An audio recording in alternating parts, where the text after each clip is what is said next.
This is the Westermann 660 weed brush.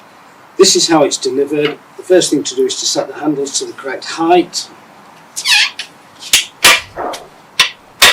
Then we do the basic engine checks. This is unleaded fuel for a normal 4-stroke engine. We then check the dipstick for the oil level, make sure that's at the right point. To start the machine, we move the throttle to the start position and start the machine. This is a dead man's handle to engage the cutters.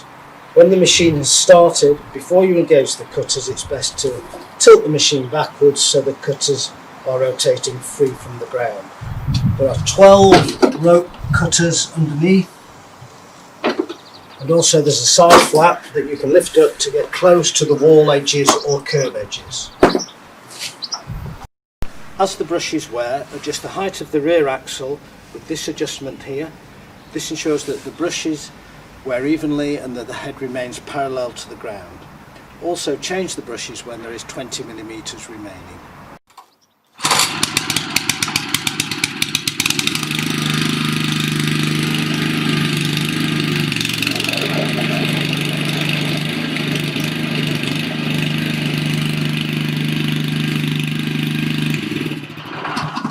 Now we're going to try and find some moss and weeds to test the machine on.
And finally, when the brushes are worn out, tip the machine on its back, pull the red toggle, remove the old brush and replace it with a new brush. As you can see, there is a hole for locating the pin, and that's all there is to it.